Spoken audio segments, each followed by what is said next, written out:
얼마 전까지 저희 MBN 예능에서도 활약했던 요리 연구가 임지호 씨가 갑작스럽게 별세했다는 소식이 들려왔습니다.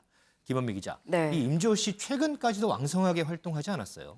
네, 맞습니다. 최근까지도 이렇게 왕성하게 활동을 하면서 MBN을 통해서 또 이렇게 모습을 보여줬었던 이 임지호 씨.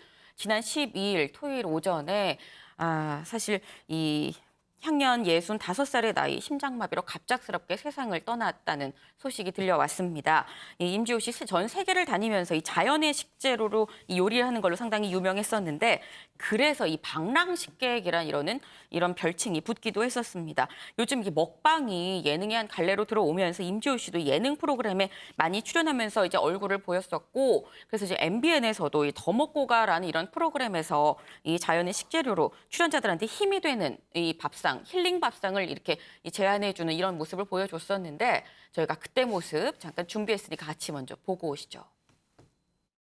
이야, 진짜 방송으로도 봤지만 작품 같아요. 오늘 무로 많이 했어요. 무요? 네. 좀 특이한 밥을 했습니다. 우와, 무바. 무에 쓰임이 많듯이 앞으로 한지민 씨가 또 쓰임이 또 많을 것이다. 그런 역할을 또 많이 할 것이다. 그런 의미로. 아직 맛이 덜 들었어요. 우와, 새우젓. 새우젓이 새우젓 진짜 맛있겠다. 오늘 못 먹어봐요? 가져가는 건 상관없지. 선생님이 웬만하면 안 주시는데 이제 윤아 씨는 하나만 줘보세요. 아직 호빵이랑 먹기에는. 근데도 근데 그런 데는 너무 맛있어요. 한번 드셔보세요. 드셔봐야 되고. 되게 떨린다. 먼저 토치 알탕부터. 무섭다. 맛있네.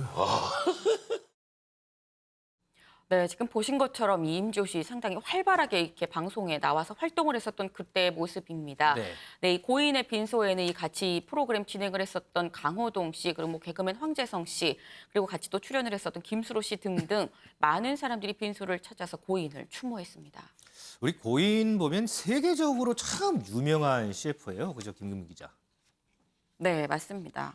그 전에 이제 청와대에 뭐 이렇게 청와대에도 초청되고 했던 그런 일도 좀 기억이 나는데요.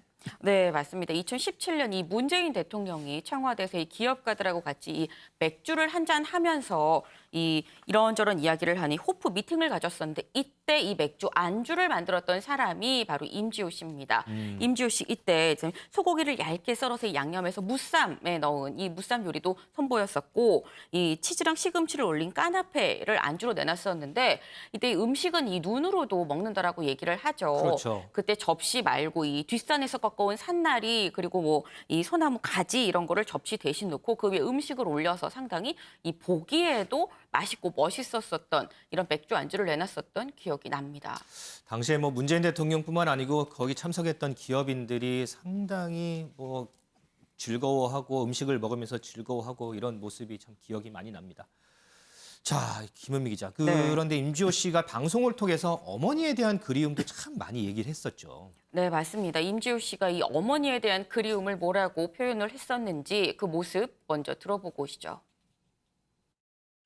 나는 어머니라는 얘기만 나오면 울컥하고 막 그러더라고.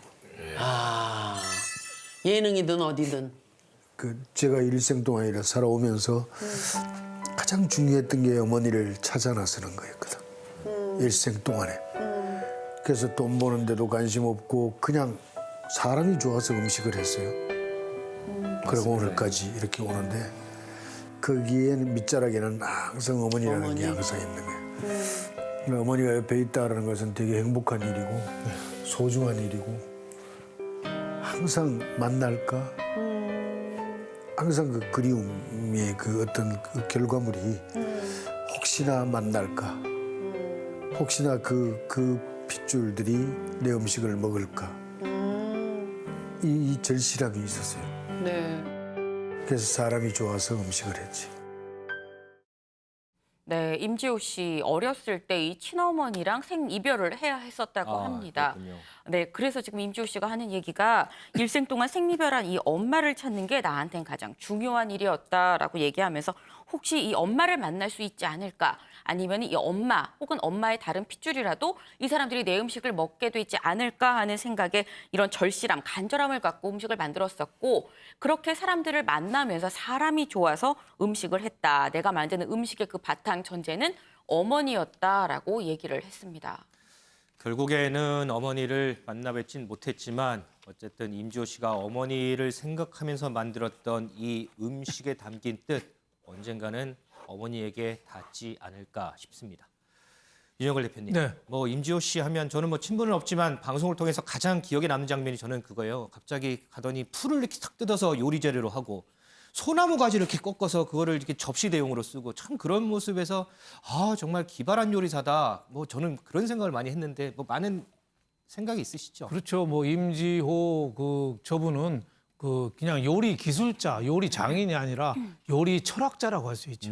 그 요리 철학의 가장 큰 배경은 자연하고 어머니죠. 네. 예, 3살 때 그 서자로 태어나서 안동의 한의사 집에 본가를 보내줬어요. 그러니까 어머니하고 생이별을 한 거죠. 또 안동이 어떤 데입니까? 우리나라에서 유교적인 전통이 제일 강한 데잖아요. 그렇죠, 네. 거기서 50년대, 60년대 유년 시절을 보냈으니까 굉장히 그때 서울 차별도 있고 하니까 좀 힘들었을 거예요. 그래서 10살에 가출을 처음 했다잖아요. 그래서 목포까지 가서 일본 가서 돈 벌려고 그때부터 전국 방방곡곡을 방랑 습성이 생겨서 이날 이때까지 방랑을 했다는 거예요. 그러면서 이제 요리에 대한 깊은 내공 이게 생긴 거죠. 아무데나 지난 청와대에서 그 식사 대접할 때도 청와대 뒷산에 있는 나무가지 꺾고 솔리 꺾어서 이렇게 제공했잖아요. 네. 그러니까 저분이 하는 얘기 중에 저는 기억에 남는 게 닭똥의 하얀 부분 있잖아요. 네네. 그 하얀 부분하고 백자, 오래된 백자 가르면 하얀 흙으로 되는데 그거 섞으면은 아무리 소화가 안 되는 체증도 한 번에 다 내려간대요. 저는 뭐 먹어보진 않았으니까 모르겠는데 그만큼 자연에 대한 그 숭고한 마음 이것도 굉장히 강한 거죠. 그리고 나무를 묻힐 때도 손에 힘을 전심전력을 해서 묻힌대요. 그래서 손에 있는 기가, 손맛이 기가 전달이 음식으로 돼야지 그냥 맛있는 거지 그냥 맛있는 게 아니죠. 그래서 저분은 요리 철학자라고 하는 게 밥을 먹는 행위는 생명의 지혜를 얻는 것에 감사하면서 먹는 것을 배워라 했는데 가장 중요한 게 이제 자연에 나는 것은 하나도 버릴 게 없다. 음식은 사람의 마음을 담아야 된다. 이 주장이고 또 하나 저분이 말씀하신 게 기억에 남는 게 그 설거지는 자기 망상을 씻어버리는 최고의 행위다. 이 얘기했는데 그 설거지 많이 해본 사람은 그거 알 수 있을 거예요. 네. 설거지를 하면서 자기 몸과 마음이 정화되는 카타르시스를 느낀대요. 그러니까 단순한 그냥 요리 잘하는 사람이 아니라 요리 철학, 자연을 우리 그 음식에 도입하는 그런 어떻게 보면은 훌륭한 분이 저렇게 떠나셨다는 거에 대해서 굉장히 안타깝고 가슴이 아픕니다. 지금 나오는 뭐 여러 사진들을 봤는데요. 제 뒤에도 이제 사진이 있습니다. 자연과 함께 할 때 이 표정이 가장 편안해지는 것 같습니다. 다시 한번 고인의 명복을 빌겠습니다.